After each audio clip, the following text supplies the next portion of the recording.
આપણે એ સમજવું પડે ને કે આપણને સામે જે દેખાય છે એ શું દેખાય છે? આપણને સામે દેખાય છે એ જગત. જગતને કોણ જોવે છે? હું. એક હું છું. આપણે જે દેખાય કઈ પેલા વાત કરી, એક હું છું, એક સામે છે એ જગત દેખાય છે એ જગત છે. હવે આ જગત છે એમાં સૂર્ય ચંદ્ર તારાઓ મેં બનાવ્યા નથી એવું મને લાગે છે, તમને લાગતું હશે. તો એનો અર્થ એમ છે કે એને રચયિતા ઈશ્વર છે. આપણે કલ્પના કરી છે, આપણે અનુમાન પ્રમાણ કરી છે. એટલે એક આપણને એવું દેખાય છે હું છું, એક જગત છે અને જગતનો બનાવનારો છે. હવે એ જગતના બનાવનારમાં કેટલાય વિવાદો હોય. જગતના બનાવનારા કરતા ભોગતા બધામાં હોય નિયમ. હવે આપણે આ મૂળ વસ્તુ આપણે જાણવી હોય, આપણે ખરેખર આ જગત શું છે, પરમાત્મા શું છે, હું કોણ છું, તો આપણે શું કરવું જોઈએ? સંશોધનમાં શું સંશોધન કરશો આપણે? તમે સચ્ચિદાનંદ સાંભળ્યું છે? સચ્ચિદાનંદ સ્વરૂપ.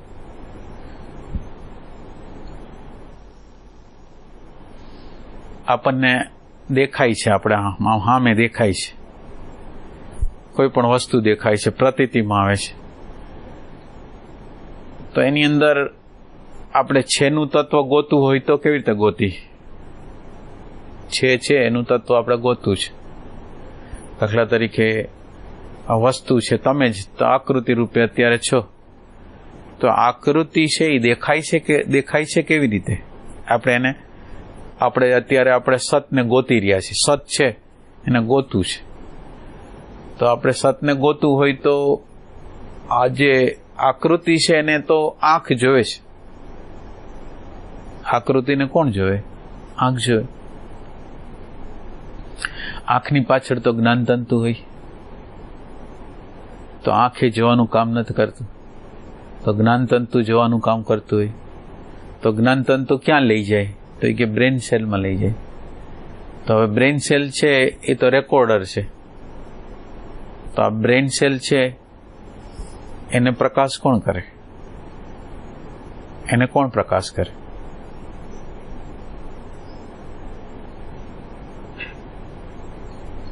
અને આ બ્રેન સેલ આપણને બ્રેન સેલ આપ્યા. એટલે બ્રેન સેલ, માનવના બ્રેન સેલે શું કર્યું?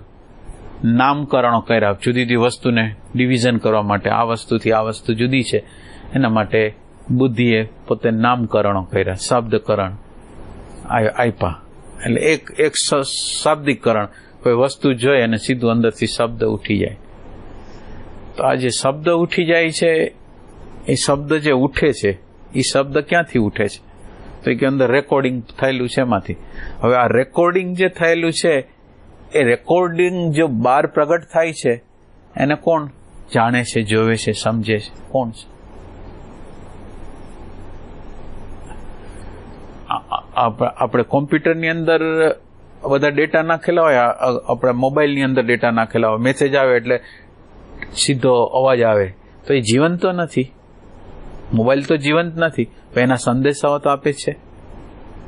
તો આપણી અંદર આ જે ડેટા છે એ પ્રગટ થયા, જેમ કોમ્પ્યુટરની જેમ મોબાઈલની અંદર, તો એ જે સંદેશા એની મેળે મેળે આપતા હોય કે અહીંયા મેસેજ છે, ફેસબુકમાં છે, આમાં છે, આમાં છે, આમાં છે, બધામાં મેસેજ આપે. તો આ મેસેજ આપવાનું કામ તો આપોઆપ થાય છે. જે બધી વસ્તુ જે ડેટા પ્રમાણે એની મેળે મેળે જ થાય છે. પણ આ ડેટાને જે પ્રકાશ કરે છે એ કોણ છે?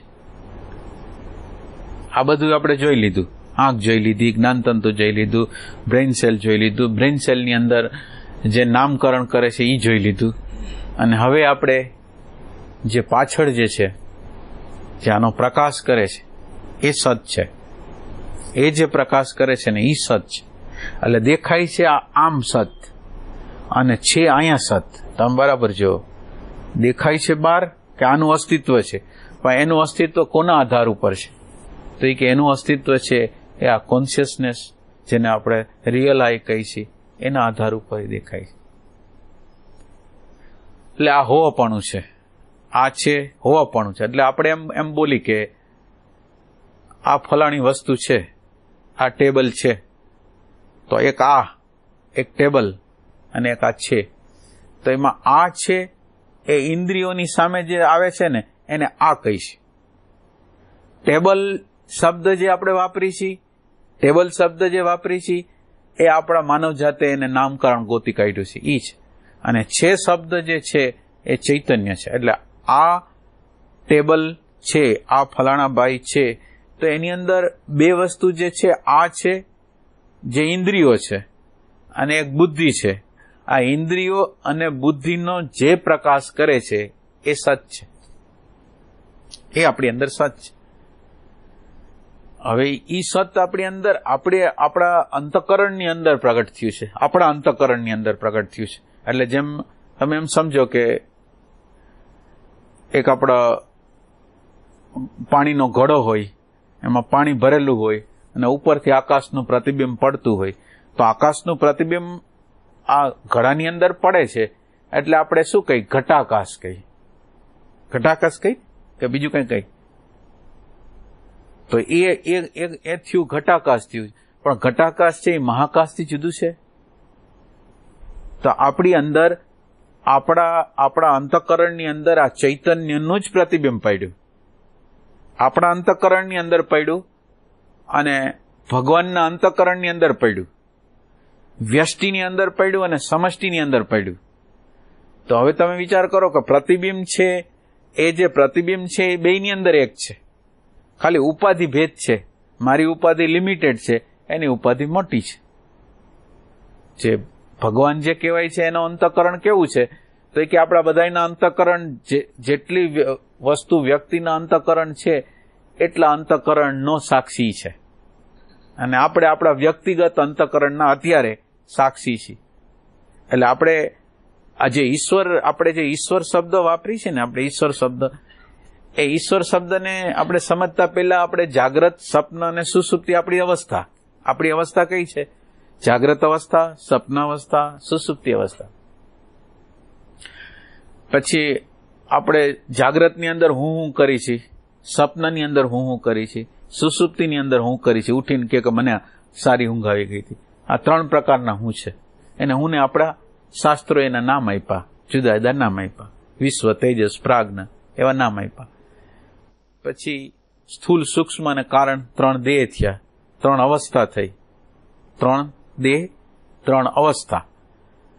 અને બીજું કયું 3 થયું? 3 દેહને જે હું કરે છે ને એને આપણે વિશ્વ, તેજસ અને પ્રાગ 9 ટોટલ થયું. આપણી વાત કરી છે અત્યારે, આપણે જેના બનેલા છીએ એની વાત કરી છે. આપણી સ્થૂલ દેહ, સૂક્ષ્મ દેહ, કારણ દેહ, આપણી જાગ્રત અવસ્થા, સ્વપ્ન અવસ્થા, સુષુપ્તિ અવસ્થા, અને આપણે દરેક અવસ્થાની અંદર હું કરી છીએ 3.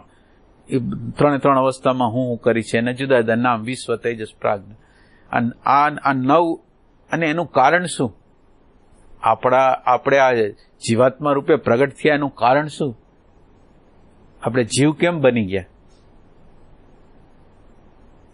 કેમ જીવ બની ગયા? અજ્ઞાન. એટલે 10મું અજ્ઞાન એનું કારણ છે. આ 9 અને 10 છે અજ્ઞાન છે. અજ્ઞાનને પછી એ અજ્ઞાન છે, એમાં અજ્ઞાનની અંદર સમાઈ જાય 3 વસ્તુ: સત્વ, રજસ અને તમસ. સત્વ, રજસ અને તમસ. એમાં સત્વ વધારે હોય અને રજસ, તમસ ઓછું હોય તો શુદ્ધ કહેવાય. અને રજોગુણ, તમોગુણ વધારે હોય, સત્વ ઓછું હોય તો અશુદ્ધ કહેવાય. એટલે અજ્ઞાનની અંદર, અજ્ઞાન શબ્દ આપણે જયારે વાપરો ત્યારે તમસ અને રજસનું પ્રમાણ જ્યાં વધારે છે અને સ્વભાવનું ભૂલી જવું સ્વાભાવિક છે, એ અવસ્થાને અજ્ઞાન કહેવાય. આ અજ્ઞાન થયું. અને આ અજ્ઞાન છે એને હવે આપણે જાગ્રત, સ્વપ્ન, સુષુપ્તિ, સ્થૂલ, સૂક્ષ્મ, કારણ, વિશ્વ, તેજસ, પ્રાજ્ઞ અને અજ્ઞાન લીધું. પણ આ બધી વસ્તુ જળ છે, ત્રિગુણાત્મક છે, 3 ગુણ છે. 3 ગુણ છે પોતે સ્વયંથી ગતિમાન નથી. એટલે 3 ગુણને ગતિમાન કરે છે એ આપણું કોન્શિયસનેસ છે. આપણે એને ભાન કહી છીએ, એ તત્વ છે. એટલે આપણું આટલું ચિત્ર આપણું આપ્યું. આપણો પ્રશ્ન શું છે? બધા જુદા જુદા લોકો જુદા જુદા ભગવાનને કરતા માને, ભોગતા માને, આ માને, તે માને, તો એમાં કે સત્ય શું છે એમ. તો આપણે આ સત્યની શોધ કરવા માટે આપણે આપણું પેલા નક્કી કર્યું કે આપણે આ અવસ્થામાં છીએ અને આપણે જો જુદા પડી તો કુટસ્થ છીએ, ચૈતન્ય તત્વ છે. તો આ 11 તત્વ તો થયા જ. હવે આ 11 તત્વ છે જેમાં આપણે વ્યક્તિ છીએ, પણ આ વ્યક્તિ આ સમાજને હલાવવા માટે આખું દેશ છે, દેશનું બંધારણ છે, અને દેશના બંધારણ મુજબ આપણે હાલે છે. વ્યવસ્થાનું તંત્ર તો દેખાય જ છે ને તમને. આ સ્થૂલની અંદર વ્યવસ્થાના તંત્રો, પ્રાઇમ મિનિસ્ટર લગીના તંત્રો તો છે જ. હવે જે પિંડમાં હોય એ બ્રહ્માંડમાં હોય, જે એટલે આ જે વ્યવસ્થા છે, આ વ્યવસ્થા આપણી આની અંદર છે, એ જ વ્યવસ્થા સમષ્ટિની અંદર છે. આપણી અંદર આપણે આ વ્યવસ્થા કરેલી છે એવી સમષ્ટિમાં એમ કે આ બધું વ્યવસ્થિત થાય એના માટેની વ્યવસ્થા છે. તો એ વ્યવસ્થા કરનાર છે એને ઈશ્વર કહેવાય. આ વ્યવસ્થા કરનારને ઈશ્વર કહેવાય. એટલે હવે તમે જુઓ, વ્યવસ્થા કરે છે એને ઈશ્વર કહે એટલે હવે ઈશ્વર એટલે ઈશ્વર શબ્દથી આપણે શું સમજવું? ઈશ્વર શબ્દ આપણે બોલી તો ઈશ્વર શબ્દથી શું સમજશું? તો એ કે આપણી જાગ્રત અવસ્થા, આપણી સ્વપ્ન અવસ્થા અને આપણી સુષુપ્તિ અવસ્થા છે, એની ઉત્પત્તિ, સ્થિતિ અને પ્રલય, એની જે અવસ્થા છે એવી છે. પછી આપણો સ્થૂલ, સૂક્ષ્મ અને કારણ દેહ છે, તો એનું વિરાટ, હિરણ્યગર્ભ અને અવ્યાકૃત કારણ દેહ. અવ્યાકૃત એટલે કારણ. આપણું સ્થૂલ દેહ, સૂક્ષ્મ દેહ, કારણ દેહ, એના નામ એટલા માટે જુદા પાડ્યા છે કે આપણે વ્યક્તિગત રીતે હું કરી છીએ, અને આપણા બધા અંતઃકરણ છે ને એને હું રૂપે જે અનુભવે છે એને ભગવાન કહી છે. આપણે બધાના અંતઃકરણ. તો આ ઈશ્વર છે એ વિરાટ છે, એને સ્થૂલ દેહ છે, એને સૂક્ષ્મ દેહ છે, એને કારણ દેહ છે. પણ એ સ્થૂલ દેહ કેવો છે? તો કે બધા શરીરને મારા ગણે છે, બધા સૂક્ષ્મ શરીરને મારા ગણે, અને બધા કારણ શરીરને મારા ગણે છે. તો આ થયો આ પરમાત્માનો વિરાટ થયો, હિરણ્યગર્ભ થયું, અવ્યાકૃત થયું, ઉત્પત્તિ, સ્થિતિ, પ્રલય, અને એના પછી હું કરવા આપણે જેમ આપણી જાતને હું કરી છે એ જે ઉત્પત્તિમાં જે હું કરે છે બ્રહ્માજી, એને વૈશ્વાનર કીધા. સૂક્ષ્મ દેહની અંદર હું કરે છે એને સૂત્રાત્મા કીધા. વૈશ્વાનર, સૂત્રાત્મા ને ત્રીજું અંતર્યામી. એટલે આ એના 9 દેહ થયા. આ થયા એની 9 બાબત, આપણે 9 બાબત. એનું કારણ, આપણું કારણ અજ્ઞાન હતું. અજ્ઞાન એટલે રજોગુણ અને તમોગુણ વધારે ને સત્વગુણ ઓછો. એટલે આની અંદર શું છે? તો એ કે શુદ્ધ ભાગ છે એ વધારે છે, અને રજોગુણ ને તમોગુણ ઓછો છે. એની અંદર પ્રતિબિંબ પડ્યું છે આત્મતત્વનું. કોન્શિયસનેસ છે એ આપણે અંદર અને બેયની અંદર સેમ છે. ફક્ત આપણું અંતઃકરણ છે નાનકડું છે, એનું અંતઃકરણ છે એ વિરાટ છે, અને વિરાટની અંદર એ પ્રતિબિંબ પડેલું છે. હવે તમે બરાબર જુઓ. હવે આપણા વ્યક્તિગત જીવનની અંદર હવે આપણે આવી છીએ કે જાગ્રત અવસ્થા, સ્વપ્ન અવસ્થા અને સુષુપ્તિ અવસ્થા, 3 અવસ્થા છે ને આપણી. હવે આ 3 અવસ્થાની અંદર જે 3 અવસ્થા છે એ 3 અવસ્થા છે. જાગ્રત અવસ્થાને કોણ જાણે છે? સ્વપ્ન અવસ્થાને કોણ જાણે છે? અને સુષુપ્તિ અવસ્થાને કોણ જાણે છે? કોણ જાણે છે? જાગ્રત અવસ્થા છે, સ્વપ્ન અવસ્થા છે અને સુષુપ્તિ અવસ્થા છે, એને કોણ જાણે?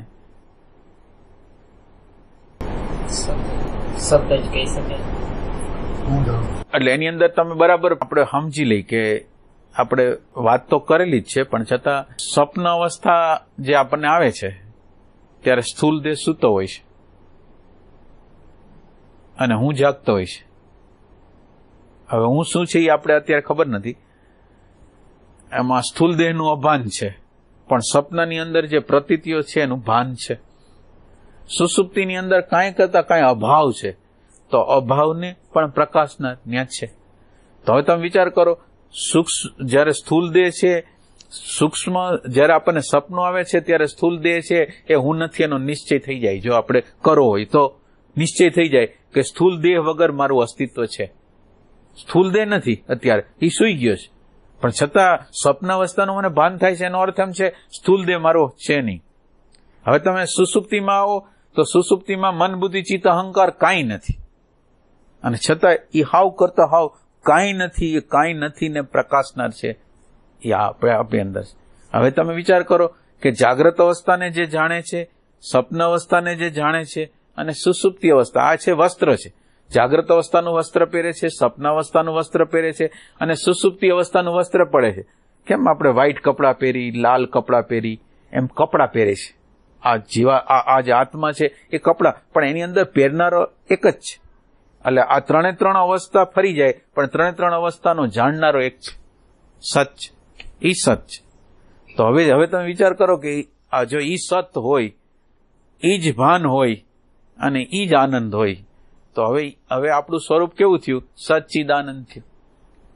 હવે ભગવાનની વાત કરી તો ભગવાનની અંદર જે ભાનનું તત્વ છે, ભગવાનની અંદર જે ભાનનું તત્વ છે, એ ભાનનું તત્વ ચાહે ઉત્પત્તિ હોય, ચાહે સ્થિતિ હોય, ચાહે પ્રલય હોય, અથવા વિરાટ દેહ હોય, હિરણ્ય ગર્ભ હોય કે અવ્યાકૃત હોય, વૈશ્વાનર હોય, સૂત્રાત્મા હોય કે અંતર્યામી હોય, આ બધાને જે જાણનારું જે તત્વ છે એ કોણ છે? તો એ કે આ જે ભાનનું તત્વ. ફર્ક શું છે ભગવાનમાં? માનો કે અત્યારે આપણે વ્યક્તિ તરીકે છીએ અને માનો કે મિનિસ્ટર છે, એક મિનિસ્ટર છે, તો મિનિસ્ટર છે એ આખા ભારતના છે અને આપણે આપણા ઘર માટેના છે. એમાં આપણે જીવાત્મા વ્યક્તિગત રૂપે છીએ અને બધાની અંદર હું જે કરે છે એને આપણે કહીશું ભગવાન. પણ એ બધાની અંદર તમે જુઓ તો અંશુત શું છે? તો કે ભાન છે ને, આ ભગવાનની અંદર એ ભાન છે અને આ જે જીવાત્મા છે એની અંદર એ ભાન છે. તો આ ભાન છે એ કોમન છે. હવે ભાન છે એ કરતા નથી, ભાન છે એ ભોગતા નથી, ભાન છે કોઈ સંપ્રદાય નથી, ભાન છે કોઈ વાળો નથી, ભાન છે કોઈ આકૃતિ નથી, કોઈ ગુણ નથી. તો હવે તમે વિચાર કરો તો આ વિવાદનું કારણ, અને એની અંદર એ સમજવા જેવું છે. આ બધા લોકો બોલે, કોઈ એમ બોલે કે દ્વૈતવાદ, અદ્વૈતવાદ, વિશિષ્ટ અદ્વૈતવાદ, દ્વૈતાદ્વૈતવાદ, કેટલાય પ્રકારના આ બધા વાદો છે. તો એ કે બધા વાદો એની રીતે સાચા, જે તે લેવલ હોય ને. માનો કે દ્વૈતવાદી એટલે જે દેહમાં રહે છે તો એના માટે દ્વૈત સાચું જ છે. હવે દ્વૈતમાંથી કોઈ વ્યક્તિ આગળ ગયું અને દ્વૈતને બદલે એમ થયું કે હું છું, અંશ છું અને એ અંશી છે, પરમાત્મા અંશી છે. તો હવે એની અંદર એક પ્રકારનો દ્વૈત થયું. પણ એની અંદર દ્વૈત કેવું છે કે હું એનો એક કેમ ઓલા અગ્નિ હોય ને એનો તણખો હોઉં, એમ હું અગ્નિનો તણખો છું, એવા પ્રકારનું દ્વૈત. અને એક પ્રકારનું દ્વૈત એવું છે કે ઘટાકાશ હોય કે મહાકાશ હોય, ઘરનું આકાશ હોય કે કોઈ પણ આકાશ હોય, આકાશ તો આકાશ જ છે. તો એક અદ્વૈતવાદ, એક હાવ અદ્વૈતવાદ. એટલે હનુમાનજીને જયારે પૂછે છે રામ કે તમે કોણ છો, ત્યારે એ જે જવાબ આપે છે એ શું કહે છે? દેહ ભાવે હું તમારો દાસ છું, અંશંશી ભાવે હું અંશ છું, તમે અંશી છો, અને તમે ખરેખર આત્મભાવે મને પૂછતા હો તો આપણે બે એક છે. આ ભાનના રેફરન્સથી આપણે એક છે. એટલે આ વાદ છે ને એ જીવનની એક ગતિ છે. વાદ છે ત્યાં અટકવાનું નથી. વાદ છે એ માનો કે જે માણસો જે જગ્યાએ પહોંચ્યા એ જગ્યાનું એને બયાન કર્યું, અને એ જે બયાન કર્યું એ રિયલ નથી. અત્યારે હાલતા આટલું દેખાય છે, એના પછી છે એ હજી દેખાણું નથી. એટલે આ જે બધા સંપ્રદાયો, વાડાઓ બધું છે એ સંસ્કારીકરણ, આપણા અંદર સંસ્કારોનું કરવા માટે, કંઈક ભગવાન પ્રત્યેની પ્રીતિ કરવા માટે એ છે. એટલે આમાં તમારો જવાબ આવી ગયો છે. એટલે આત્મા કરતા તો ન થાય ને, આત્મા કરતા ન થાય. આત્મા આ કોન્શિયસનેસ છે પ્રકૃતિ હારે જાય તો કરતા ભોગતા થાય, પણ ઓમ કરતા ભોગતા ન થાય. અને એની હારે તાદાત્મ્ય કરે તો કરતા ભોગતા, બાકી ભલે એની હારે ભળેલો હોય તોય કરતા ન થાય, ભોગતા ન થાય.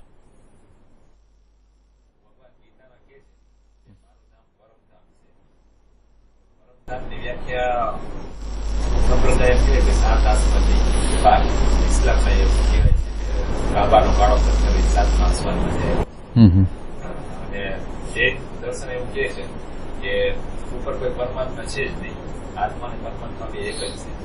આ જે વિવાદ છે એ કદાચ એટલે આત્મા ને પરમાત્મા આમ જુદું નથી. જો પેલી એક વસ્તુ, આત્મા અને પરમાત્માને તમે બરાબર સમજો. આત્મા પરમાત્મા એટલે શું થાય? જીવનનો જે આપણે વિકાસ કરતા હોય ને, અત્યારે આપણે જીવાત્મા હોય અને જીવાત્મા પછી આપણને એક દ્રષ્ટિ મળે કે હું દ્રષ્ટા છું, હું સાક્ષી છું. તો આ દ્રષ્ટા અને સાક્ષી છે ને, ત્યાંથી આધ્યાત્મની શરૂઆત થાય. અને આ દ્રષ્ટા અને સાક્ષી, હવે દ્રષ્ટા શું છે? હવે દ્રષ્ટાનું સ્વભાવ શું છે?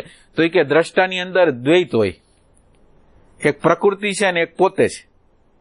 દ્રષ્ટાની અંદર શું થાય? એટલે હવે એ દ્રષ્ટા કરશે શું? તો એ કે દ્રષ્ટા છે એ દ્રષ્ટાના નિમિત્તે આપણી અંદર જે હુંની જે દિવાલો બનેલી હોય ને એ દિવાલોને તોડવા માંડે. આ દ્રષ્ટા જેટલી અંશે દિવાલો તોડતો જાય ને, એટલે અત્યારે દ્રષ્ટા છે એ દિવ્ય અંશ છે. દ્રષ્ટા છે એ દિવ્ય અંશ છે, પણ દિવ્ય અંશ છે પણ એની અંદર હજી પૂરેપૂરી દિવાલ નથી પડી. એટલે દ્રષ્ટાનો એક સાક્ષાત્કાર થાય, એક દ્રષ્ટાનો આપણને સાક્ષાત્કાર થાય, જેને આપણે આત્મ સાક્ષાત્કાર કહીશું. અને પછી આ દ્રષ્ટા પોતાની અંદરની આગ્રહની, માન્યતાની, ધારણાની દિવાલો જેમ તોડતો જાય, તોડતા તોડતા તોડતા બધી દિવાલો તૂટી જાય ને, એટલે એને વ્યાપકતા, બધાના અણુની અંદર પરમાત્માની અનુભૂતિ થાય ને, એટલે એ પરમાત્મા થયો. આ હતો આત્મા હતો અને આ પરમાત્મા થયો. એટલે હવે આત્મા અને પરમાત્માની વચ્ચેનો ફરક શું છે? ખાલી દિવાલ હતી ને એ તોડી નાખી. માનો કે અહીંયા આપણે દિવાલ બનાવી છે ને આકાશને કેમ લિમિટ કરી નાખ્યું છે, હવે આ દિવાલને આપણે તોડી નાખી એટલે ઓલા આકાશની અરે હતું જ તો, પણ આપણને એમ લાગતું હતું કે એ નથી, એ રીતે. અને બીજો પ્રશ્ન શું હતો? મારું નામ પરમધામ છે એમ ગીતામાં કીધું ભગવાને. હા, કોઈ ધામ હોય ત્યાં હકીકતે ભગવાન રહેતા હોય. એટલે ધામનો અર્થ શું થાય? કે એક વાઇબ્રેશનની એક હાયર ફ્રીક્વન્સી છે, હાયર પ્રકારની ફ્રીક્વન્સી છે, અને એ ફ્રીક્વન્સીને આપણે લોક કહી છે. હવે આપણે જુદા જુદા પ્રકારની ફ્રીક્વન્સીઓ છે, ભૂલોક, ભુવલોક, સ્વલોક, જનલોક, તપલોક, સત્યલોક, પરમ સત્યલોક, આ બધી ફ્રીક્વન્સી છે. અને ફ્રીક્વન્સીને એ બધા લોક કહે છે. હવે માનો કે તમે જે ફ્રીક્વન્સીમાં, તમે જો શરીરના સ્તર ઉપર રહેતા હો, લાગણીના સ્તર ઉપર રહેતા હો, વિચારના સ્તર ઉપર રહેતા હો, હૃદયના સ્તર ઉપર રહેતા હો, આત્માના સ્તર ઉપર રહેતા હો, પછી આપણે પરમાત્માના સ્તર ઉપર રહેતા હો અને શૂન્યતાના સ્તર ઉપર રહેતા હો, એ બધા સ્તરો છે. હવે એ સ્તરોને એને લોક કીધા. એટલે આપણે તો શું થાય કે આ જે હોવાપણું છે એની રેન્જમાં આપણે આવતા જાય. એટલે પરમલોક જે ભગવાન કહે છે, કે સ્વામિનારાયણ લોકો કહેતા હોય, કે જૈન લોકો કહેતા હોય, બધું આવી જાય એમાં, એની અંદર જ.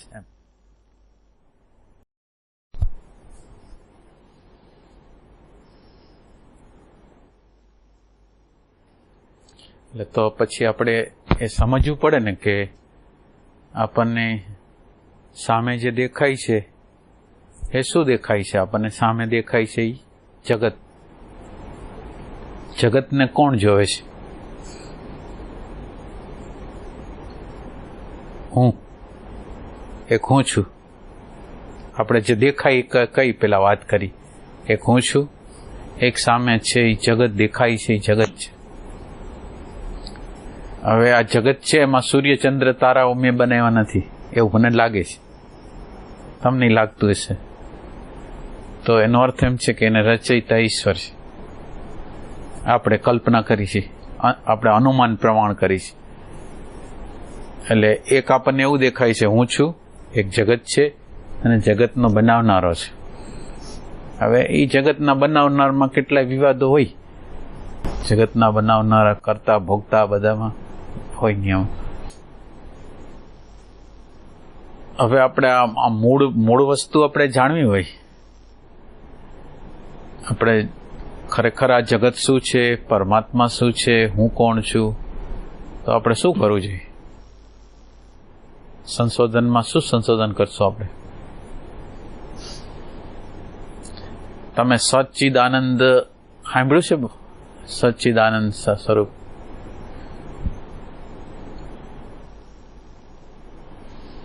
આપણને દેખાય છે, આપણે સામે દેખાય છે, કોઈ પણ વસ્તુ દેખાય છે, પ્રતીતિમાં આવે છે, તો એની અંદર આપણે છેનું તત્વ ગોતું હોય તો કેવી રીતે ગોતી? છે એનું તત્વ આપણે ગોતું છે. દાખલા તરીકે આ વસ્તુ છે, તમે જ તો આકૃતિ રૂપે અત્યારે છો, તો આકૃતિ છે એ દેખાય છે કેવી રીતે? આપણે અત્યારે આપણે સતને ગોતી રહ્યા છીએ, સત છે એને ગોતું છે. તો આપણે સતને ગોતું હોય તો આ જે આકૃતિ છે એને તો આંખ જોવે છે. આકૃતિને કોણ જોવે? આંખ જોવે. આંખની પાછળ તો જ્ઞાનતંતુ હોય, તો આંખે જોવાનું કામ નથી કરતું. તો જ્ઞાનતંતુ જોવાનું કામ કરતું હોય તો જ્ઞાનતંતુ ક્યાં લઈ જાય તો એ કે બ્રેન સેલમાં લઈ જાય. તો હવે બ્રેન સેલ છે એ તો રેકોર્ડર છે. તો આ બ્રેન સેલ છે એને પ્રકાશ કોણ કરે? એને કોણ પ્રકાશ કરે?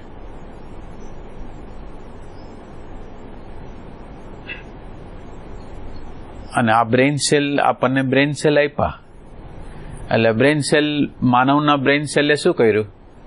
નામકરણો કર્યા, જુદી જુદી વસ્તુને ડિવિઝન કરવા માટે. આ વસ્તુથી આ વસ્તુ જુદી છે એના માટે બુદ્ધિએ પોતે નામકરણો કર્યા, શબ્દકરણ આપ્યા. એટલે એક શાબ્દિકકરણ, કોઈ વસ્તુ જોઈએ અને સીધું અંદરથી શબ્દ ઉઠી જાય. તો આ જે શબ્દ ઉઠી જાય છે એ શબ્દ જે ઉઠે છે એ શબ્દ ક્યાંથી ઉઠે છે તો કે અંદર રેકોર્ડિંગ થયેલું છે એમાંથી. હવે આ રેકોર્ડિંગ જે થયેલું છે એ રેકોર્ડિંગ જો બહાર પ્રગટ થાય છે એને કોણ જાણે છે, જોવે છે, સમજે છે? કોણ છે? આપણે કોમ્પ્યુટરની અંદર બધા ડેટા નાખેલા હોય, આપણે મોબાઈલની અંદર ડેટા નાખેલા હોય, મેસેજ આવે એટલે સીધો અવાજ આવે, તો એ જીવંત તો નથી. મોબાઈલ તો જીવંત નથી, એના સંદેશાઓ તો આપે છે. તો આપણી અંદર આ જે ડેટા છે એ પ્રગટ થયા, જેમ કોમ્પ્યુટરની જેમ મોબાઈલની અંદર, તો એ જે સંદેશા એની મેળે મેળે આપતા હોય કે અહીંયા મેસેજ છે, ફેસબુકમાં છે, આમાં છે, આમાં છે, આમાં છે, બધામાં મેસેજ આપે. તો આ મેસેજ આપવાનું કામ તો આપોઆપ થાય છે, જે બધી વસ્તુ જે ડેટા પ્રમાણે એની મેળે મેળે જ થાય છે. પણ આ ડેટાને જે પ્રકાશ કરે છે એ કોણ છે? આ બધું આપણે જોઈ લીધું. આંખ જોઈ લીધી, જ્ઞાનતંતુ જોઈ લીધું, બ્રેઇન સેલ જોઈ લીધું, બ્રેઇન સેલની અંદર જે નામકરણ કરે છે એ જોઈ લીધું. અને હવે આપણે જે પાછળ જે છે, જે આનો પ્રકાશ કરે છે એ સત છે. એ જે પ્રકાશ કરે છે ને એ સત છે. એટલે દેખાય છે આમ સત અને છે અહીંયા સત. તમે બરાબર જુઓ, દેખાય છે બહાર કે આનું અસ્તિત્વ છે, પણ એનું અસ્તિત્વ કોના આધાર ઉપર છે તો એ કે એનું અસ્તિત્વ છે એ આ કોન્શિયસનેસ, જેને આપણે રિયલ આઈ કહી છીએ, એના આધાર ઉપર દેખાય છે. એટલે આ હોવાપણું છે, આ છે હોવાપણું છે. એટલે આપણે એમ બોલી કે આ ફલાણી વસ્તુ છે, આ ટેબલ છે, તો એક ટેબલ અને એક આ છે. તો એમાં આ છે એ ઇન્દ્રિયોની સામે જે આવે છે ને એને આ કહી છે. ટેબલ શબ્દ જે આપણે વાપરી છીએ, ટેબલ શબ્દ જે વાપરી છીએ એ આપણા માનવ જાતે એને નામકરણ ગોતી કાઢ્યું છે એ છે. અને છે શબ્દ જે છે એ ચૈતન્ય છે. એટલે આ ટેબલ છે, આ ફલાણા ભાઈ છે, તો એની અંદર બે વસ્તુ જે છે, આ છે જે ઇન્દ્રિયો છે અને એક બુદ્ધિ છે. આ ઇન્દ્રિયો અને બુદ્ધિનો જે પ્રકાશ કરે છે એ સત છે, એ આપણી અંદર સત છે. હવે ઈ સત આપણી અંદર આપણા અંતઃકરણની અંદર પ્રગટ થયું છે, આપણા અંતઃકરણની અંદર પ્રગટ થયું છે. એટલે જેમ તમે એમ સમજો કે એક આપણા પાણીનો ઘડો હોય, એમાં પાણી ભરેલું હોય અને ઉપરથી આકાશનું પ્રતિબિંબ પડતું હોય, તો આકાશનું પ્રતિબિંબ આ ઘડાની અંદર પડે છે એટલે આપણે શું કહી? ઘટાકાશ કહી. ઘટાકાશ કહી કે બીજું કઈ? તો એ થયું ઘટાકાશ થયું. પણ ઘટાકાશ છે એ મહાકાશથી જુદું છે. તો આપણી અંદર આપણા અંતઃકરણની અંદર આ ચૈતન્યનું જ પ્રતિબિંબ પડ્યું, આપણા અંતઃકરણની અંદર પડ્યું અને ભગવાનના અંતઃકરણની અંદર પડ્યું, વ્યષ્ટિની અંદર પડ્યું અને સમષ્ટિની અંદર પડ્યું. તો હવે તમે વિચાર કરો કે પ્રતિબિંબ છે, એ જે પ્રતિબિંબ છે એ બેયની અંદર એક છે, ખાલી ઉપાધિ ભેદ છે.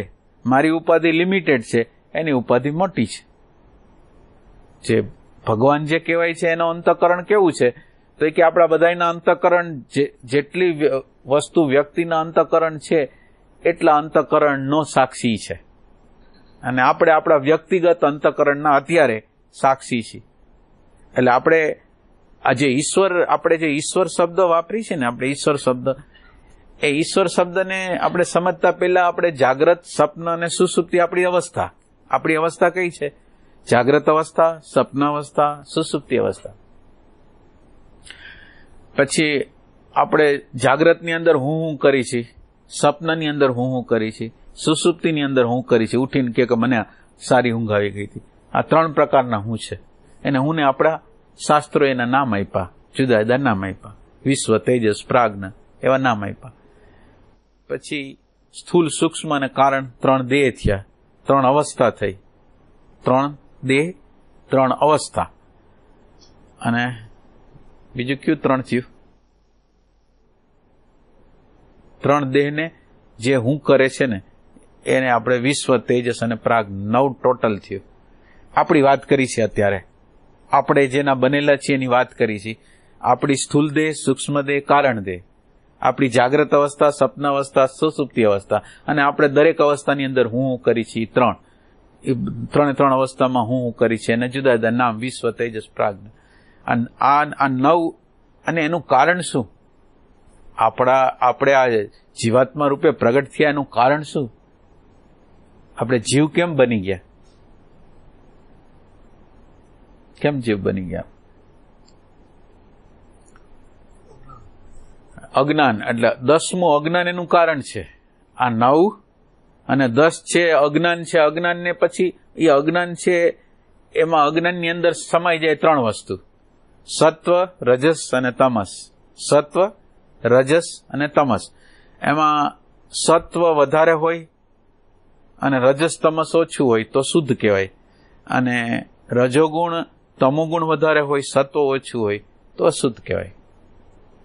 એટલે અજ્ઞાનની અંદર, અજ્ઞાન શબ્દ આપણે જયારે વાપરો ત્યારે તમસ અને રજસનું પ્રમાણ જ્યાં વધારે છે અને સ્વભાવનું ભૂલી જવું સ્વાભાવિક છે, એ અવસ્થાને અજ્ઞાન કહેવાય. આ અજ્ઞાન થયું. હવે આ અજ્ઞાન છે, અને આ અજ્ઞાન છે એને હવે આપણે જાગ્રત, સ્વપ્ન, સુષુપ્તિ, સ્થૂલ, સૂક્ષ્મ, કારણ, વિશ્વ, તેજસ, પ્રાજ્ઞ અને અજ્ઞાન લીધું. પણ આ બધી વસ્તુ જળ છે, ત્રિગુણાત્મક છે, 3 ગુણ છે. 3 ગુણ છે પોતે સ્વયંથી ગતિમાન નથી. એટલે 3 ગુણને ગતિમાન કરે છે એ આપણું કોન્શિયસનેસ છે. આપણે એને ભાન કહીશું, એ તત્વ છે. એટલે આપણું આટલું ચિત્ર આપણું આપ્યું. આપણો પ્રશ્ન શું છે? બધા જુદા જુદા લોકો જુદા જુદા ભગવાનને કરતા માને, ભોગતા માને, આ માને, તે માને. તો એમાં કે સત્ય શું છે એમ. તો આપણે આ સત્યની શોધ કરવા માટે આપણે આપણું પેલા નક્કી કર્યું કે આપણે આ અવસ્થામાં છીએ, અને આપણે જો જુદા પડી તો કુટસ્થ છીએ, ચૈતન્ય તત્વ છે. તો આ 11 તત્વ તો થયા જ. હવે આ 11 તત્વ છે જેમાં આપણે વ્યક્તિ છીએ, પણ આ વ્યક્તિ, આ સમાજને હલાવવા માટે આખું દેશ છે, દેશનું બંધારણ છે, અને દેશના બંધારણ મુજબ આપણે હાલે છે. વ્યવસ્થાનું તંત્ર તો દેખાય જ છે ને તમને. આ સ્થૂલની અંદર વ્યવસ્થાના તંત્રો, પ્રાઇમ મિનિસ્ટર લગીના તંત્રો તો છે જ. હવે જે પિંડમાં હોય એ બ્રહ્માંડમાં હોય. જે એટલે આ જે વ્યવસ્થા છે, આ વ્યવસ્થા આપણી આની અંદર છે, એ જ વ્યવસ્થા સમષ્ટિની અંદર છે. આપણી અંદર આપણે આ વ્યવસ્થા કરેલી છે એવી સમષ્ટિમાં એમ કે આ બધું વ્યવસ્થિત થાય એના માટેની વ્યવસ્થા છે.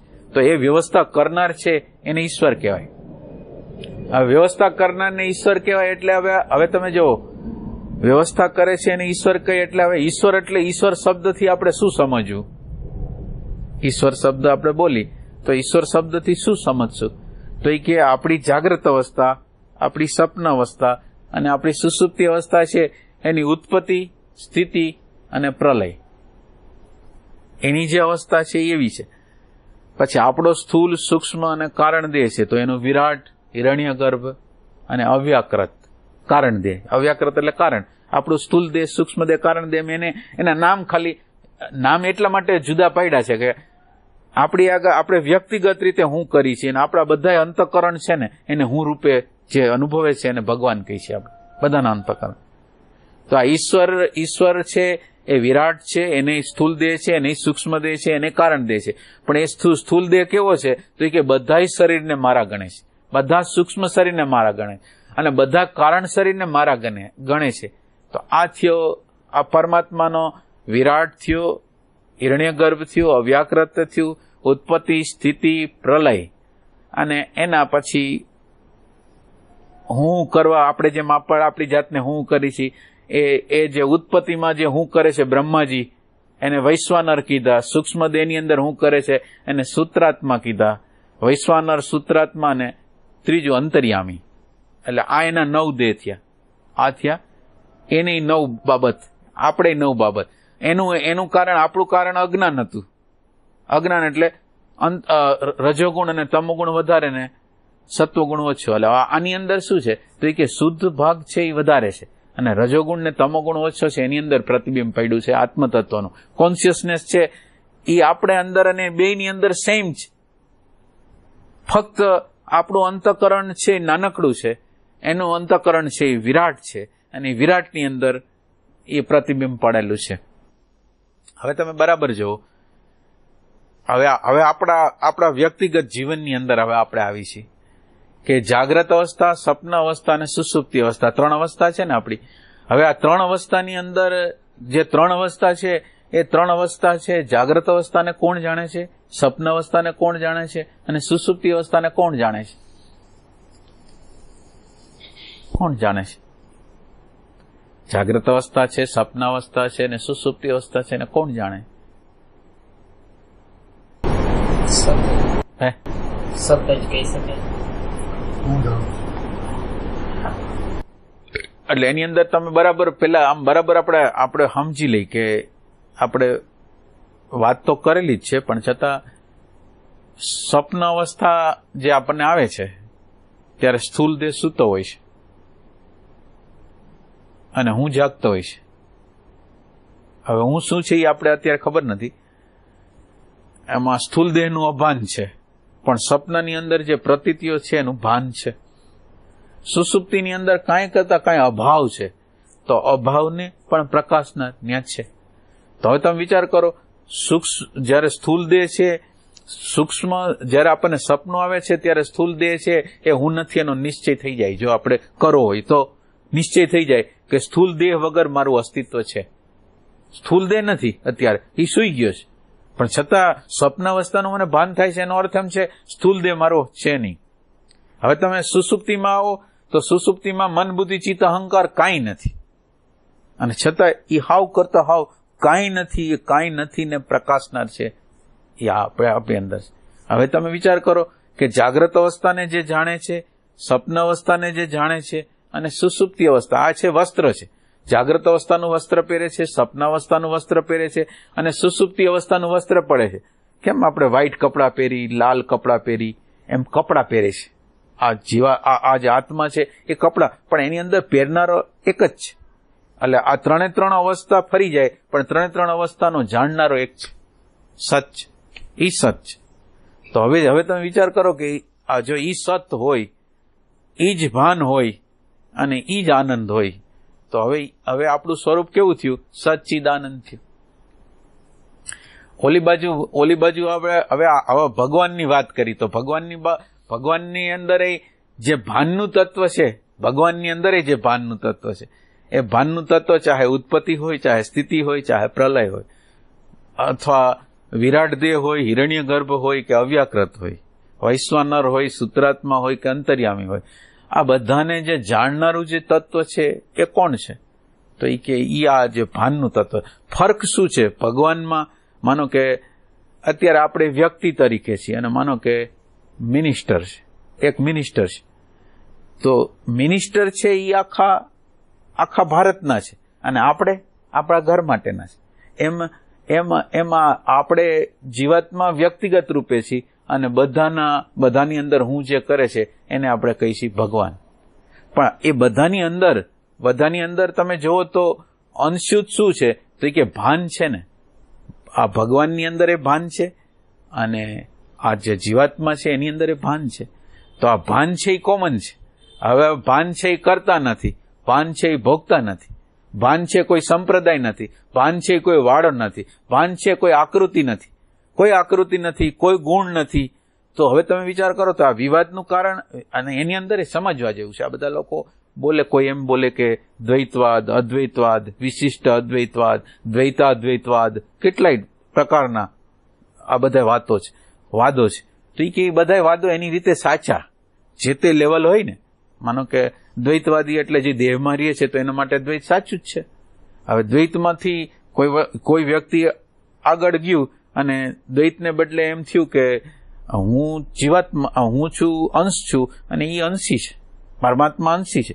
તો હવે એની અંદર એક પ્રકારનું દ્વૈત થયું.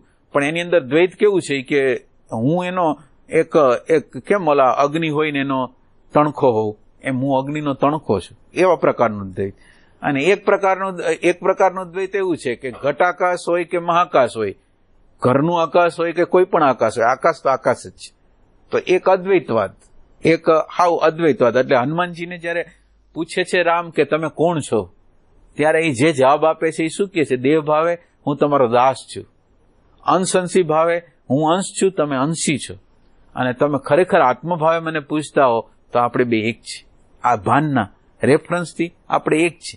એટલે આ વાદ છે ને એ જીવનની એક ગતિ છે. વાદ છે ત્યાં અટકવાનું નથી. વાદ છે એ માનો કે જે માણસો જે જગ્યાએ પહોંચ્યા એ જગ્યાનું એને બયાન કર્યું, અને એ જે બયાન કર્યું એ રિયલ નથી. અત્યારે હાલતા હાલતા આટલું દેખાય છે, એના પછી છે એ હજી દેખાણું નથી. એટલે આ જે બધા સંપ્રદાયો, વાડાઓ બધું છે એ સંસ્કારીકરણ, આપણા અંદર સંસ્કારોનું કરવા માટે, કંઈક ભગવાન પ્રત્યેની પ્રીતિ કરવા માટે એ છે. એટલે આમાં તમારો જવાબ આવી ગયો છે. આત્મકર્તા થયું કે અકર્તા થયું? એટલે આત્મકર્તા તો ન થાય ને, આત્મકર્તા ન થાય. આત્મા આ કોન્શિયસનેસ છે પ્રકૃતિ હારે જાય તો કરતા ભોગતા થાય, પણ ઓમ કરતા ભોગતા નથી. અને એની હારે તાદાત્મ્ય કરે તો કરતા ભોગતા, બાકી ભલે એની હારે ભળેલો હોય તોય કરતા ન થાય, ભોગતા ન થાય. ભગવાન ગીતામાં કહે છે મારું નામ પરમધામ છે. પરમધામની વ્યાખ્યા સંપ્રદાય છે કે સાત આસમાનની બહાર. ઇસ્લામમાં એવું કહેવાય છે કે કાબાનો કાળો પથ્થર એ સાતમા આસમાનમાં છે. અને જૈન દર્શન એવું કહે છે કે ઉપર કોઈ પરમાત્મા છે જ નહીં, આત્મા અને પરમાત્મા બે એક જ છે. આ જે વિવાદ છે એ બધા એટલે આત્મા ને પરમાત્મા આમ જુદું નથી. જો પેલી એક વસ્તુ, આત્મા અને પરમાત્માને તમે બરાબર સમજો. આત્મા પરમાત્મા એટલે શું થાય? જીવનનો જે આપણે વિકાસ કરતા હોય ને, અત્યારે આપણે જીવાત્મા હોય અને જીવાત્મા પછી આપણને એક દ્રષ્ટિ મળે કે હું દ્રષ્ટા છું, હું સાક્ષી છું. તો આ દ્રષ્ટા અને સાક્ષી છે ને, ત્યાંથી આધ્યાત્મની શરૂઆત થાય. અને આ દ્રષ્ટા અને સાક્ષી, હવે દ્રષ્ટા શું છે? હવે દ્રષ્ટાનું સ્વભાવ શું છે? તો એ કે દ્રષ્ટાની અંદર દ્વૈત હોય, એક પ્રકૃતિ છે અને એક પોતે છે. દ્રષ્ટાની અંદર શું થાય? એટલે હવે એ દ્રષ્ટા કરશે શું? તો એ કે દ્રષ્ટા છે એ દ્રષ્ટાના નિમિત્તે આપણી અંદર જે હુંની જે દિવાલો બનેલી હોય ને એ દિવાલોને તોડવા માંડે. આ દ્રષ્ટા જેટલી અંશે દિવાલો તોડતો જાય ને, એટલે અત્યારે દ્રષ્ટા છે એ દિવ્ય અંશ છે. દ્રષ્ટા છે એ દિવ્ય અંશ છે, પણ દિવ્ય અંશ છે પણ એની અંદર હજી પૂરેપૂરી દિવાલ નથી પડી. એટલે દ્રષ્ટાનો એક સાક્ષાત્કાર થાય, એક દ્રષ્ટાનો આપણને સાક્ષાત્કાર થાય, જેને આપણે આત્મ સાક્ષાત્કાર કહીશું. અને પછી આ દ્રષ્ટા પોતાની અંદરની આગ્રહની, માન્યતાની, ધારણાની દિવાલો જેમ તોડતો જાય, તોડતા તોડતા તોડતા બધી દિવાલો તૂટી જાય ને, એટલે એને વ્યાપકતા, બધાના અણુની અંદર પરમાત્માની અનુભૂતિ થાય ને, એટલે એ પરમાત્મા થયો. આ હતો આત્મા હતો અને આ પરમાત્મા થયો. એટલે હવે આત્મા અને પરમાત્માની વચ્ચેનો ફરક શું છે? ખાલી દિવાલ હતી ને એ તોડી નાખી. માનો કે અહીંયા આપણે દિવાલ બનાવી છે ને આકાશને કેમ લિમિટ કરી નાખ્યું છે, હવે આ દિવાલને આપણે તોડી નાખી એટલે ઓલા આકાશની હારે હતું જ તો, પણ આપણને એમ લાગતું હતું કે એ નથી એમ, એ રીતે. અને બીજો પ્રશ્ન શું હતો? મારું નામ પરમધામ છે એમ ગીતામાં કીધું ભગવાને. હા, ધામ હોય ત્યાં ભગવાન રહેતા હોય. એટલે ધામનો અર્થ શું થાય કે એક વાઇબ્રેશનની એક હાયર ફ્રીક્વન્સી છે, હાયર પ્રકારની ફ્રીક્વન્સી છે, અને એ ફ્રીક્વન્સીને આપણે લોક કહી છે.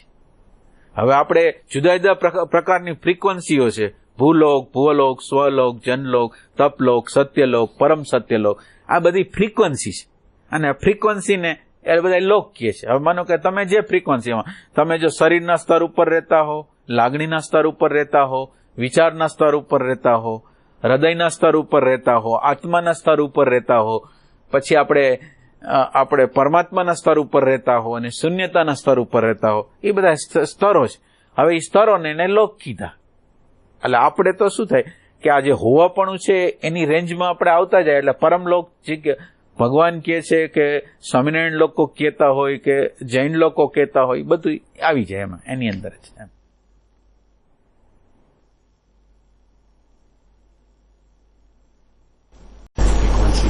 ફ્રીક્વન્સી આપણને પુરુષાર્થ દ્વારા ફેરવવી પડે. એટલે કુદરત આપણને માનવ લગીન પહોંચાડી દીધા. માનવ પછી હવે મેં તમને આ કેવી મોટી યાત્રા કરાવી દીધી, તમને માનવ લગીન પહોંચાડી દીધા. હવે પછી તમારે જે લોકમાં તમારે લોક એટલે અહીંયા જ છે. પાછું લોક એટલે આમ કઈ ઉપર હોય ગયા કે એવું નથી. લોક એટલે અત્યારની હાયર જે ફ્રીક્વન્સી છે ને અહીંયા જ, આ જગ્યાએ જ બધી ફ્રીક્વન્સીઓ છે. 1, 2, 3, 4, 5, 6 હાથે હાથ ફ્રીક્વન્સી અહીંયા જ છે. જેમાં ટીવીની બધી ફ્રીક્વન્સીઓ કેમ હોય છે? અહીંયા નહીં હોય છે. તમે જે ચેનલ લ્યો એ તમારે આવે. એટલે આ ફ્રીક્વન્સી બધી અહીંયા જ છે. ફ્રીક્વન્સી આગે નથી. આપણે એની સાથે જોડાય એટલે હાયર થઈ જાય.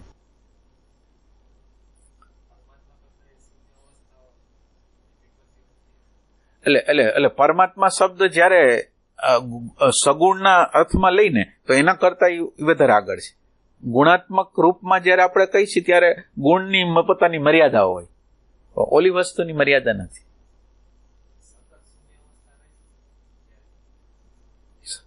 શૂન્ય અવસ્થા રહી શકે એમ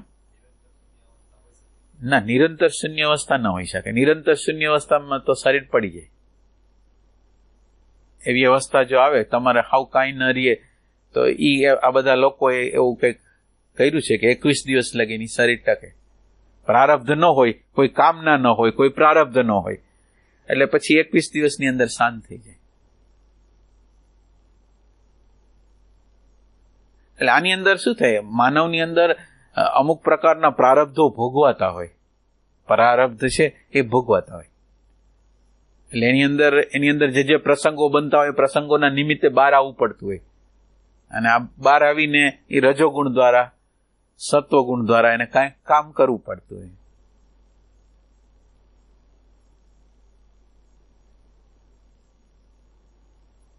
શૂન્યતા મહત્વની નથી. શૂન્ય કે ઈ કઈ મહત્વનું નથી. તમારું જે ક્ષમતા છે ને, મહત્વની વસ્તુ છે એ ક્ષમતા છે. શૂન્યતા છે ઈ તમને નિરંતર ન હોય, પણ ક્ષમતા તમારી હારે નિરંતર હોય. એટલે આપણે જે સાધવાની છે એ ક્ષમતા સાધવાની. અને ક્ષમતા સાથે તો શૂન્ય હોય તો ભલે, અને ન શૂન્ય હોય તો એના માટે શૂન્ય જ છે.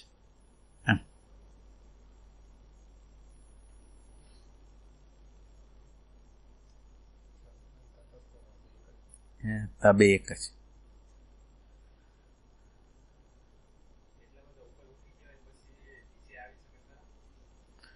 એટલે એક વસ્તુ યાદ રાખવાની કે સાક્ષાત્કાર પછી નીચે આવે છે. એટલે આ વાત યાદ રાખવાની. અને બહુ શક્યતા પછી જ છે, સાક્ષાત્કાર પછી જ નીચે આવવાની શક્યતા. કારણ કે પછીની જે અવસ્થા છે ને એ ચોથી ને પાંચમી ભૂમિકા છે, એમાં છે એ લોકો.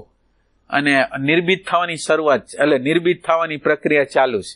એટલે નિર્ભીત થવાની જે પ્રક્રિયા ચાલુ છે ને, એ નિર્બીજની અંદર તમારી અંતર પ્રીતિ કેવી છે. હવે પછી શું થાય, તમે ચોથી ને પાંચમી ભૂમિકામાં હો ને, એટલે તમને આત્માની અનુભૂતિ તો થઈ ગઈ. પરમાત્મા શું છે એની અનુભૂતિ થઈ ગઈ. અસ્તિત્વ શું છે એની અનુભૂતિ થઈ ગઈ. હવે આ અનુભૂતિ થઈ ગઈ, એની સામે પરમાત્મા, કુદરત, અસ્તિત્વ, એની સામે બધા માણસો મૂકી દે. કોઈ કહે કે તમે મારા ગુરુ છો, કોઈ કહે કે અમે તમને પૈસા આપશું, કોઈ કહે છે તમને આશ્રમ બનાવશું. અને એની અંદર એ રજોગુણ હોય. એટલે રજોગુણ હોય એટલે એને એમ થાય કે હું કોકને જગાવી દઉં. હવે જગાવી દેવા માટે એનો રજોગુણ આગળ લઈ જાય ને. હવે આ જગાવવાની પ્રક્રિયામાં અંદર જે સતત રીતે પરમાત્મા સાથે અનુસંધાન કરવાનું છે, એને બદલે જુદા જુદા લોકો એની આગળ, કામનાવાળા લોકો, ભયવાળા લોકો, કંઈક ઈચ્છાવાળા લોકો એની આગળ આવે કે અમારે આ પ્રશ્ન છે, અમારે આ પ્રશ્ન છે, અમારે આ પ્રશ્ન છે. તો એ પ્રશ્નના સોલ્યુશનમાં એ અંતર્યામી છે ને એને ભૂલવા માંડે ધીરે ધીરે. એટલે એક અવસ્થા કેવી હોય, હાઈટમાં હોય. એક સ્તર એવું હોય કે એને ઠેઠ સાતમાની ઝલક મળી ગઈ હોય. એ સાતમાની ઝલક પછી હવે એને અંદરની જે પ્યાસ છે, અંદરની જે પ્રીતિ છે ને, પરમાત્મા પ્રત્યેની અખૂટ પ્રીતિ હોય ને, તો આ જગ્યાએ ટકી શકે. નકર સારા સંતો હોય ને એ નીચે જવાના.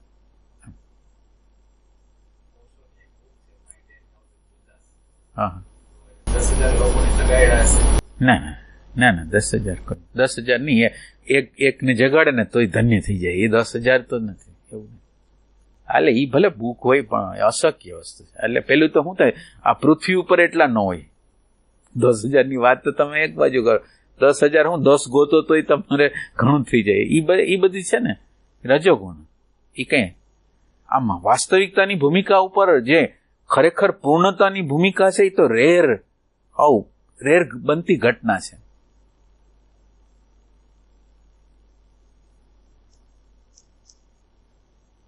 એ તો સ્વામી વિવેકાનંદ એને એમ હતું કે મારે અમુક વ્યક્તિઓને જગાવવા છે. એ બધી વસ્તુ શક્ય, કારણ કે આમાં જગાવવાની અંદર શું થાય, જગાવનાર મહત્વનો નથી, જાગનાર મહત્વનો છે. અને જાગવાની ઈચ્છા કોને છે? આ દ્રશ્ય આખું જગત દેખાય છે, અદ્રશ્ય કઈ અડતું નથી, દેખાતું નથી.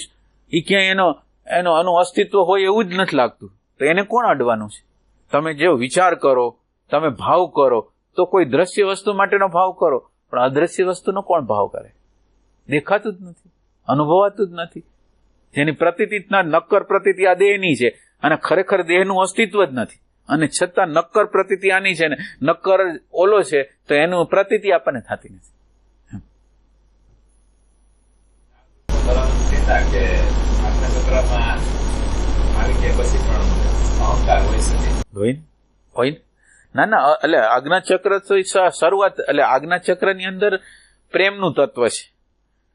પ્રેમનું તત્વ છે, અને એ પ્રેમ છે એ ગતિમાન થાય અને નિરંતર રીતે પરમાત્માના મનન ચિંતનમાં રહે. એ ભૂમિકા છે. આ જે ભૂમિકા છે ને આજ્ઞાચક્રની ભૂમિકા, એ પ્રેમની ભૂમિકા છે. નિરંતર રીતે અનુસંધાન કરવાની ભૂમિકા છે, પણ પૂર્ણતાની ભૂમિકા નથી. અને એ આજ્ઞાચક્રને લીધે જ બધા જે આપણા અંદર અણુ પરમાણુ જે પડેલા હોય ને, એટલે એમાંથી બહાર નીકળે. અને એ વખતે આપણે સજાગ રહેવાનું હોય છે.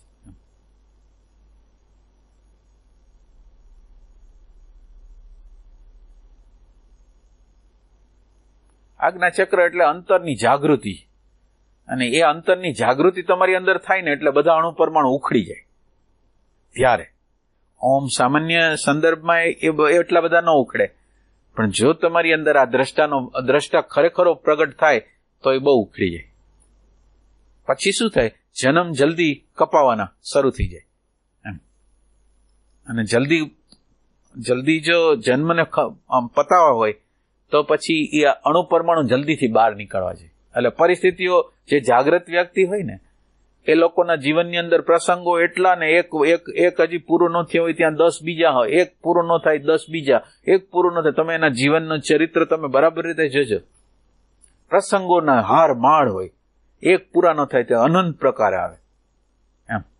મહાવીર ભગવાનના ચરિત્રમાં એવું છે કે એમને જ્ઞાન થયા પછી તો સાવ કોઈ આજુબાજુમાં હતું નહીં, સાવ શાંતિ વાળું જગ્યામાં ત્યાં હતા. પછી એમને આ જન્મ કાપવાનો અણુ પરમાણુ ઉખડીને સમાપ્ત થાય એના માટે અનાર્ય દેશમાં ગયા. અને ત્યાં જઈને પછી એને બધા હેરાન કરવા માંડ્યા, અને દંડપોથી નાગ મળ્યો, ને કોઈ દીક્ષા ન આપતા ને એ બધી તકલીફો. બરાબર, સામે ચાલીને અનાર્ય દેશમાં ગયા હતા. બરાબર. એટલે કેટલાક લોકો કોન્શિયસલી આવું કરતા હોય. ગુરુજી આપને બધા ચાય કરીને કરે, અને પછી આમ ચાય કરીને ન કરો તોય કુદરતની એક વ્યવસ્થા છે, એ તમારી સામે આવ્યા જ રાખે. હા ભટકાડી.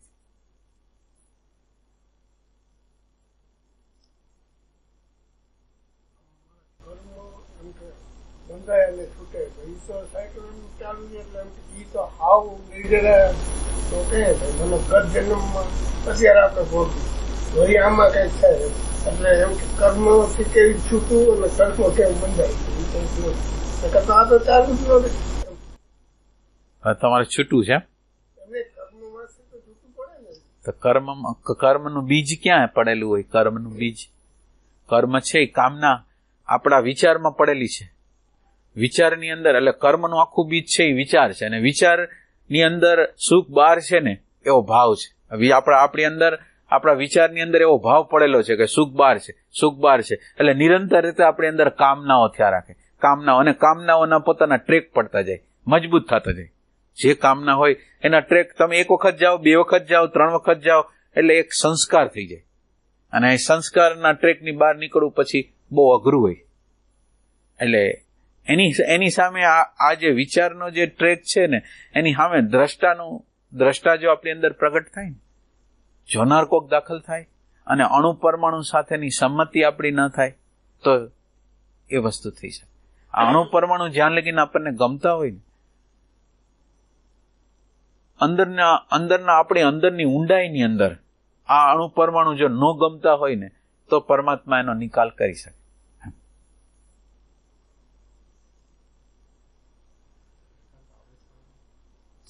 હા, એટલે શરીરની, મનની, બુદ્ધિની આત્મતત્વ, પ્રેમનું તત્વ, તમારું અંદરનું જે પ્રેમનું તત્વ હોય.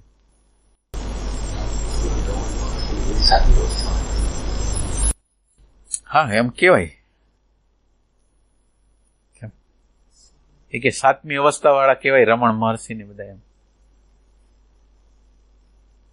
આપણી ભૂમિકા નક્કી કરવી છે આપણે કે આપણે ક્યાં છીએ. હા, દ્રષ્ટા પછી જન્મ થાય. હા, એટલે દ્રષ્ટાની શરૂઆત કહેવાય. તો ભૂલ ન ગમતા ભૂલ આપણું અલગ અલગ વ્યક્તિ તરફથી પરમાણુ ક્યાંક ગમતા હોય, ક્યાંક કેવી રીતે તમે સમજાવો થોડું? ઘણા આપણે ગમતા તો ન હોય પણ રસ આવતો હોય, ઘણા વ્યક્તિઓ પ્રભાવ આવતો હોય, ઘણા ઠેકાણે આપણે પરમાણુ ખબર હોય પણ આપણે પીડા ન થતી હોય જોતા હોય. આપણી અંદરની રીત એવી છે કે આપણે જે ધારેલું, આપણે જે માનેલું, આપણી જે સજાતીયતા વાળું આપણને મળે તો આપણને પ્રોબ્લેમ ન હોય. આપણી વિજાતીય, આપણે ધારેલું એના કરતા હાવ વિચિત્ર વિરુદ્ધનું તો આપણને પ્રોબ્લેમ થાય. એટલે પ્રોબ્લેમ જે થાય છે એ આપણા સંસ્કારોને લીધે થાય છે. આ કોઈ વ્યક્તિ વિશેષ દ્વારા આપણને કંઈ થતું નથી. વ્યક્તિ વિશેષ છે એ આપણા અંદરના અણુ પરમાણુ, હવે આપણા અંદરના અણુ પરમાણુને ઉખેડી નાખે છે. અને આપણે બી છીએ કે આ વ્યક્તિને મળશો ને ઉખેડી નાખશે તો, એ આમ કરી નાખશે તો. પણ હવે અનિવાર્ય વસ્તુ જે આપણા પ્રારબ્ધો હોય અને અનિવાર્ય રીતે આપણે એમાં પસાર જાગૃતિપૂર્વક ન થાય ત્યાં લગીન લોકો તો આવ્યા જ રાખશે. આપણે જ્યાં લગીન 5મીની પરીક્ષા, 1લીની પરીક્ષા પાસ ન કરી તો બીજામાં તો નાખે જ નહીં. એટલે આપણે જે વ્યક્તિ આપણા અણુ પરમાણુને ઉખેડે છે ને, એ વ્યક્તિનો આભાર માનવો જોઈએ કે એણે આપણને બતાવ્યું ને એના પર આપણે કામ કરી શકીએ. એટલે એવા લોકો હારે મળવામાં આપણને કોઈ વાંધો ન હોવો જોઈએ. સાધના જે સાચી સાધના છે એવા લોકો આગળ જ થશે, સારા લોકો આગળ નહીં થાય સાધના. વિપરીત લોકો આવે એ તમને ચેલેન્જ કરે, આપણને ચેલેન્જ કરે કે તમારી અંદર હવે આ સામે વસ્તુ છે ને હવે તમે તમારા અંદરના પરમાત્મા અસ્તિત્વના પ્રેમ સામે કોણ જીતે છે? વધારે પ્રેમ પરમાત્મા માટેનો છે કે સંસાર માટેનો છે? રસના હિસાબે આપણે આમે આવતા હોય એવું બને કે ગમતા હોય એટલે ના, એટલે ગમતા અણુ પરમાણુ તો આપણે જે આમંત્રણ આપ્યા હોય એ બધા આવતા હોય. આપણા અંદરના અણુ પરમાણુ હોય ને, ક્રોધ ના હોય, લોભ ના હોય, મોહ ના હોય, ભય નાનો અણુ પરમાણુ હોય, એટલે એ અણુ પરમાણુ બહારના જગતમાંથી એનો રિસ્પોન્સ થાય. તમારી અંદર જે પ્રકારનું હોય ને એ પ્રકારનો બહારના જગતમાંથી રિસ્પોન્સ થાય. એટલે આપણા અણુ પરમાણુ જ બીજાને ખેંચીને લઈ આવે, પરિસ્થિતિને, વાતાવરણને, ઘટનાને, વ્યક્તિને બધાને ખેંચીને લઈ આવે. આપણા અંદરના અણુ પરમાણુ જ છે.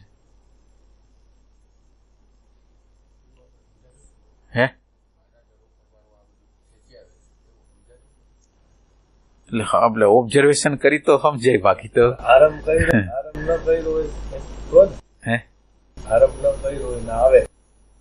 હા, આરંભ ન કર્યો હોય ને આરંભ વાળા હોય રસ વાળા આપણે ઉભા કરે. એટલે આમ તમારું જયારે પ્રારબ્ધ હોય ને ત્યારે આરંભ તો કરવો પડે. કોઈને કોઈ પ્રકારે આરંભ આપણાથી થાય જ. અને આરંભના એ પ્રકાર છે કે સ્વેચ્છા પ્રારબ્ધ, પરેચ્છા પ્રારબ્ધ, અનિચ્છા પ્રારબ્ધ. એટલે એવું નથી, એટલે કોઈ સ્વેચ્છાથી, કોઈ પરેચ્છાથી, કોઈ અનિચ્છાથી એવા પ્રારબ્ધ તો હોઈ શકે. એમાંય આપણે નથી ઊભું કરતા, એ આપણને જ ખબર નથી કે આપણે જ ઊભું કરીશ. માનો કે અંદર આપણને રસ છે કે ઓલા સત્સંગી લોકો હોય ને એને મળે, ઓલા લોકોને ન મળે. એટલે આમ સારી વિવેક કરવો જોઈએ. ઓલા લોકોને જો અનિવાર્ય ન હોય તો ન મળે એ બધું બરાબર છે, પણ અંદર એનો વિવેક જોઈએ. ભાગવાની જરૂર નથી. હા, માનો કે કોઈ વ્યક્તિ આવી જ ગયો છે, એના પ્રારબ્ધ વસાત આવી ગયો છે, તો આપણા માટે ચેલેન્જ છે, આપણા માટે અંદરના પરમાત્માને પ્રગટ કરવા માટેની તક છે. એટલે ભાગવાનું નથી, એવા લોકોથી, એવી પરિસ્થિતિથી ભાગવાનું નથી. આવી મળે તો એમાંથી રસ્તો કરવાનો છે.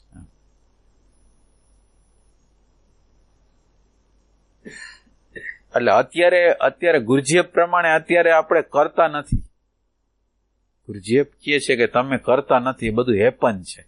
તમે ભલે ને તમે માનતા હો કે હું સાધના કરું છું, હું આ કરું છું, હું આ કરું છું, આ કરું છું, એવું કઈ નહીં. અત્યારે હાલે છે સાધના, કાલ તૂટી જશે.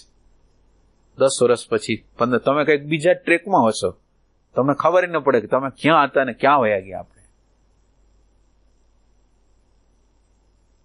એટલે આ જે જોડે છે ને, એ પ્રેમની કડી જોડે. તમે ડાયવર્ટ ક્યારે ન થાવ કે જ્યારે તમને અંતરતમ રીતે એ અસ્તિત્વ સાથે, પરમાત્મા સાથે પ્રેમ હોય તો ન થાય.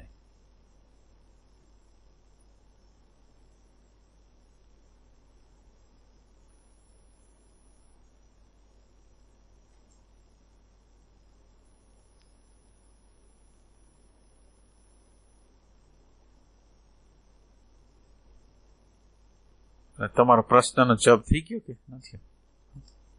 કારણ કે તમારા અંદર હું વાત હોય આમ બરાબર સ્પષ્ટ થાય ને તો જ થાય. આમ તમારા મગજમાં બધી પરિસ્થિતિ હોય, પણ મારા અંદર ખ્યાલ ના આવે કે આ કઈ પરિસ્થિતિ હશે તમારી પ્રશ્નની અંદર.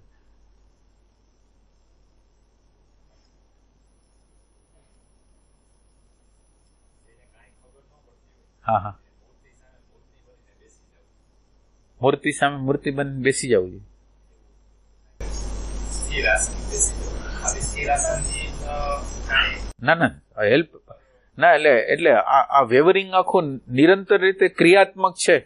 હવે ક્રિયાત્મકમાંથી અક્રિયાત્મકમાં જવું હોય તો પહેલા પ્રથમ તો જે આપણી અંદર નિરંતર રીતે વિચારો દ્વારા વેવરિંગ તરંગ અને ઈ તરંગની અસર બોડીમાં આવે છે. તરંગ છે એને લીધે બોડી તરંગમાન થઈ જાય છે. એટલે પેલું બોડી જો તરંગ શાંત થાય એટલે પછી મન ઉપર કામ થઈ જાય. એટલે એનો ઉપયોગ છે. બોડી શાંત થાય, બોડી નિષ્ક્રિય થાય તો જરૂરી છે.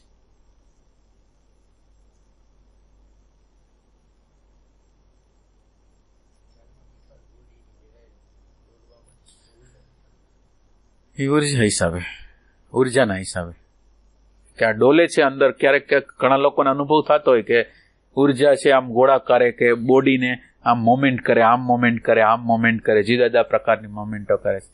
એટલે એમ પ્રશ્ન કરે છે કે એટલે એવું અંદર ગતિ હલતી હોય અંદર, પણ એ ગતિમાં રસ ન લઈને અને આપણે ક્યાં પહોંચ્યું છે એની આપણને ખબર હોય ને, કે આપણે આ ભલે એનર્જી પોતે શું કરતી હોય, આ વૈશ્વિક આપણી અંદરની જે એનર્જી છે એની અંદર પ્રજ્ઞા હોય છે. એટલે એનો માર્ગ કરે છે, એને અસ્તિત્વની સાથે ભળવું છે. એટલે માર્ગ કરવા માટે જુદી જુદી જગ્યાએ પછી જો એક વખત એના વૈશ્વિક ઉર્જાની અંડર હેઠળ આપણે જો આવી ગયા ને, તો વૈશ્વિક ઉર્જા એની પોતાની ઇન્ટેલિજન્સથી આપણને આપણા બોડીને એવી મોમેન્ટો કરાવે કે મોમેન્ટો દ્વારા નીચે દબાણ થાય અને હાયર ઉપર નીચે જ્યાં જ્યાં બ્લોક હોય નથી છોડાવી અને હાયર ઉપર લઈ જવા માટે પ્રયાસ કરતી હોય. પણ ખાલી ઉર્જાનો પ્રયાસ પોતાનો ન હાલે. આપણો જે ઇમોશન, ભાવ, આપણા વિચારો એ બધા બદલાવ જોઈએ તો પછી કામ આપે. એટલે એનર્જી કેટલાય લોકોને કામ કરતી હોય, એ એનર્જીથી પછી હાયર એનર્જીમાં પ્રવેશ નથી થતો. પછી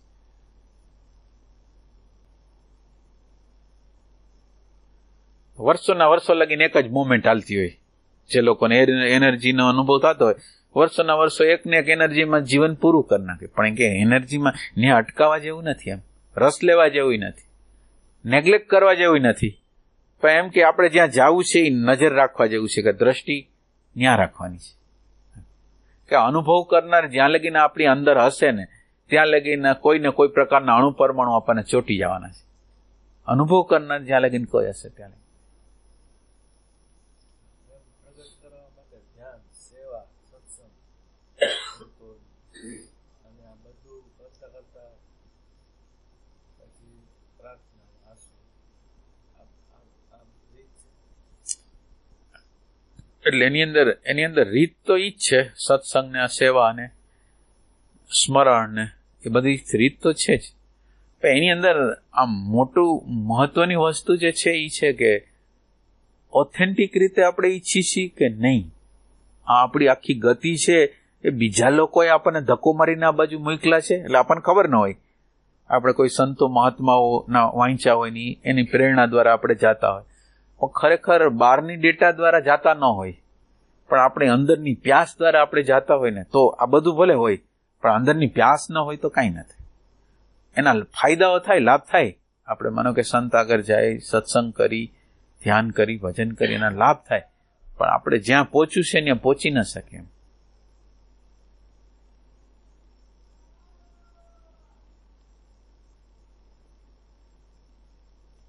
એટલે તમે જે કરો છો એની પાછળના ઈરાદાને તમે જાણો, એને કારણ શરીર કહેવાય.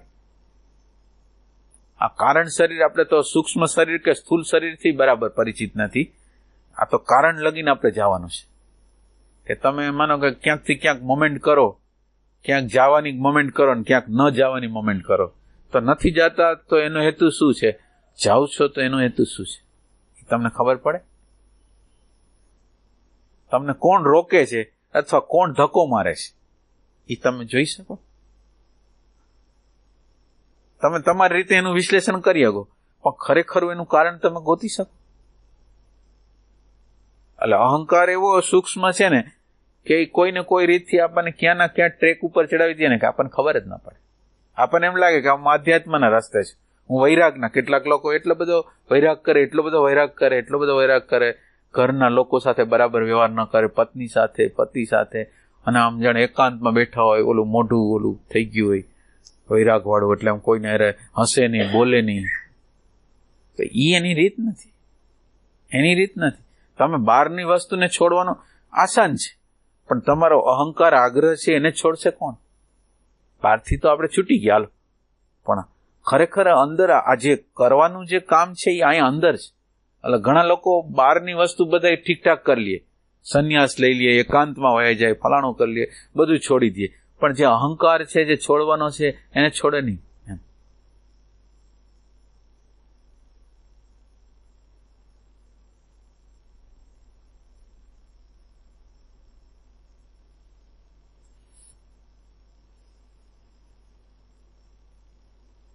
આધ્યાત્મ છે ને એ અસંતોષની ભૂમિકા ઉપરથી આધ્યાત્મ પેદા થાય. તમારી અસંતોષની ભૂમિકા કેવી છે? જોરદાર. તમે અત્યારે જે જીવન જીવો, નેગેટિવિટીઓ છે, ક્રોધ છે, લોભ છે, ઘૃણા છે, જે ચેલેન્જો જીવનની અંદર આવે છે એને યોગ્ય પ્રત્યુત્તર આપી શકતા નથી, સમજી શકતા નથી, એ તમને કેટલું છે એના ઉપર એનો આધાર.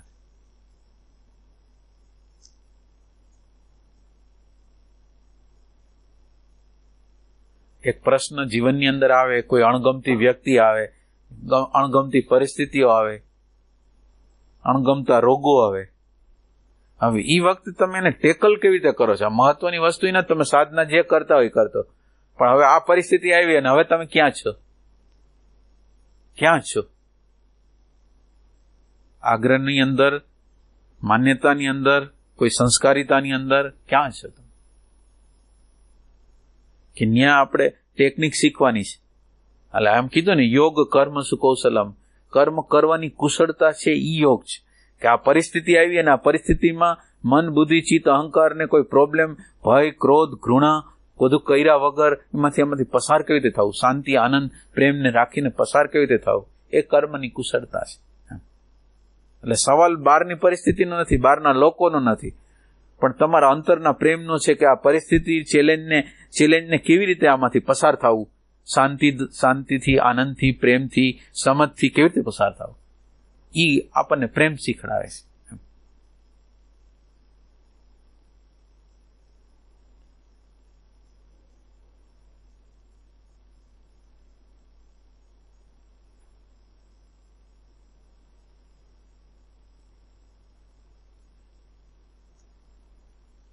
તમને સંશય બીજા તરફ જાય છે, પણ તમને સંશય તમારા વિચારો ઉપર, માન્યતા ઉપર જાય છે. માનો કે કોક કોઈક સત્સંગ વગરની વ્યક્તિ આવી તો તમને ઓલું થઈ ગયું કે એવી પરિસ્થિતિ આવી કે સત્સંગ ન થાય એવી પરિસ્થિતિ આવી તો પ્રોબ્લેમ થઈ ગયો. પણ તમને તમારું મન, બુદ્ધિ, ચિત્ત, અહંકાર હેરાન કરે છે એનો પ્રોબ્લેમ છે કે નથી? બહારના લોકો હેરાન જ નથી કરતા. આપણી અંદરનું જ મન, આપણી અંદરનું જ બુદ્ધિ, આપણી અંદરનો જ અહંકાર આપણને હેરાન કરે છે.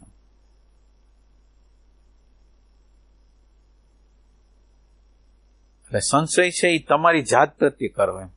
તમારી જે જાત છે ને એના પ્રત્યે સંશય. મારી સાધના હું કરું છું આ વર્ષોથી, તો આ સાધના બરાબર છે કે નહીં હોય? પ્રશ્ન આવો હોય છે. આપણને આપણા ઉપર એટલો બધો વિશ્વાસ છે કે આપણે સાધનાને લગતા, પણ આપણે ચેલેન્જ એમ કરવી જોઈએ કે મને ખરેખર પરમાત્માની પ્રીતિ છે કે નહીં, આત્માને પ્રગટ કરવાની ઝંખના છે કે નહીં, અને આત્માને પ્રગટ કરવાની ઝંખના પ્રમાણે જ મારો વ્યવહાર વર્તન છે કે નહીં.